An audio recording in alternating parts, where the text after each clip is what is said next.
नमस्कार श्रोतेहो, मी प्राची सावंत सहर्ष स्वागत करते तुमचं नव्या कोऱ्या व्हिडिओमध्ये। मी आता 7वीत असताना रयत शिक्षण संस्था आयोजित एका वक्तृत्व स्पर्धेत भाग घेतला होता। त्या वक्तृत्व स्पर्धा सातारमधील जिजामाता अध्यापिका विद्यालय येथे झाल्या होत्या। त्या स्पर्धेमध्ये मी विषय मांडला होता तो म्हणजे कल्याणकारी राजा शिवछत्रपती। आणि आज कितीतरी दिवसांनी कितीतरी वर्षांनी मला तो विषय आठवला आणि या YouTube चॅनलच्या माध्यमातून ते भाषण जे होतं ते मला तुमच्यापर्यंत पोहोचवावं असं वाटलं। तर नमस्कार, या व्हिडिओमध्ये आपण पाहणार आहोत कल्याणकारी राजा शिवछत्रपती या विषयावर भाषण।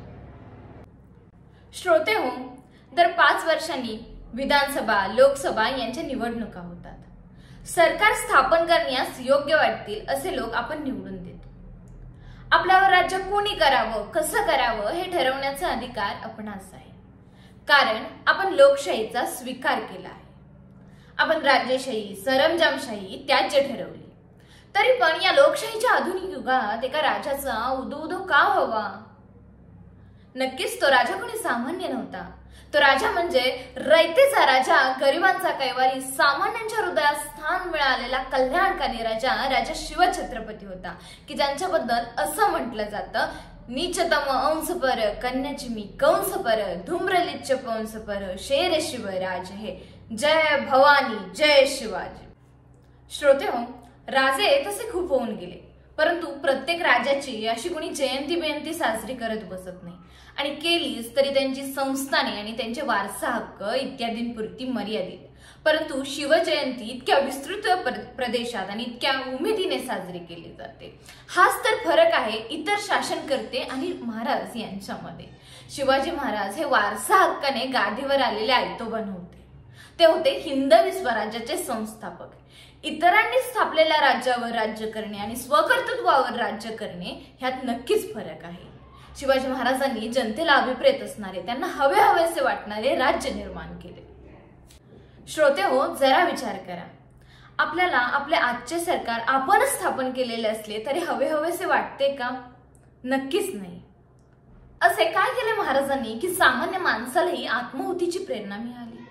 शिवाजी महाराजांनी विशालगडावर सुखरूप पोचावे यासाठी प्राणपणाने गजाखंड रोखून धरणारे बाजीप्रभू देशपांडे आपण पकडले जाऊ याची पूर्ण खात्री असून सुद्धा शत्रूच्या तलवारीला आपले रक्त देणारा शिवा काशीद, आग्र्याहून शिवाजी महाराजांची सुटका करणारे मदारी मेहतर, फिरोजी फर्जत, काय सांगते यांचं बलिदान?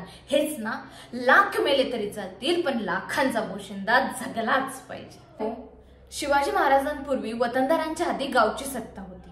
ते वतनदार गावातून कर वसूल करत आणि त्यातील काही हिस्सा घेऊन जाऊन राजाला देत असत। राजाला त्याचा कर मिळत असत, त्यामुळे राजाला प्रजा कोण याच्याशी कर्तव्य नव्हतं आणि प्रजा वैतागलेली असल्यामुळे प्रजेला राजा कोण याच्याशी संबंध नव्हता। पण महाराजांचं राज्य आलं आणि सारं काही बदललं। राजा रयतेला दिसू लागला, भेटू लागला। शिवरायांच्या जनतेसाठी हे सारं काही नवीन होतं। रयतेची कणव असलेल्या अशा या राजानं सुरुवातीच्या काळात नवीन लागवडीस आलेल्या जमिनीला 3-4 वर्ष कमी प्रकारात महसूलही आखला। जमिनीची मोजणी करून इतकाच महसूल वसूल करण्यात यावा असा दंडकही घातला। शेतकऱ्यांसाठी बियाणे, औतकाट्या यांच्यासाठी मदतही केली।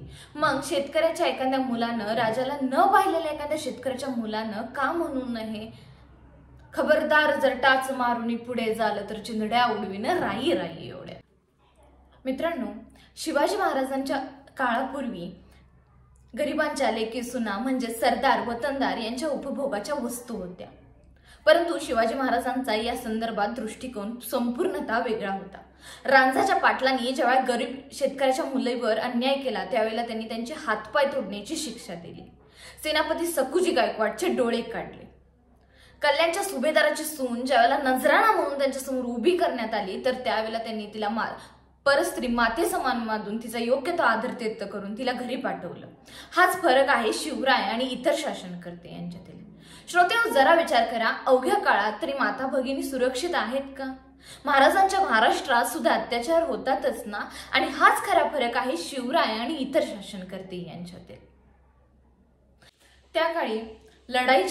त्या काळात लढाईच्या धामधुमीत घोडदळ, पायदळ यांच्याकडून शेतकऱ्यांच्या पिकांचं अतोनात नुकसान व्हायचं। परंतु महाराजांचा आपल्या सैन्याला पूर्णतः आदेश होता, रयतेच्या पिकाची नासाडी होता कामा नये, रयतेच्या भाजीच्या देठालाही धक्का लागणार नाही। मग रयतेच्या पिकाची सुद्धा इतकी काळजी घेणारा राजा आपल्या जनतेला का हवा असं नाही वाटणार? तर नक्कीच हवा असं वाटणार। श्रोते हो, आज राजेशाही नाही, वतनदारी नाही, परंतु काही ठिकाणी वतनदार मात्र आहेत। आजही काही ठिकाणी रयतेची पिळवणूक झालेली पाहायला मिळते। मग एकच म्हणावेसे वाटते, शिवरायांचे 8वावे रूप, शिवरायांचा 8वावा प्रताप। थांबता थांबता एवढेच म्हणेन, धन्य धन्य ते धन्य शिवाजी, धन्य धन्य ते धन्य शिवाजी महाराष्ट्र माऊली, तुम्हा कृपेचे राहो आम्हा सदोदित सावली, सदोदित सावली। एवढे बोलून मी माझे 2 शब्द थांबवते। जय हिंद, जय महाराष्ट्र। श्रोते हो, तुम्हाला जर हे भाषण आवडलं असेल तर नक्कीच चॅनलला सबस्क्राईब करा, व्हिडिओला लाईक करा आणि कमेंट करून मला कळवा की तुम्हाला भाषण करताना कोणत्या अडचणी येतात किंवा नवीन कोणत्या विषयावर तुम्हाला माझ्याकडून भाषण ऐकायला आवडेल। धन्यवाद।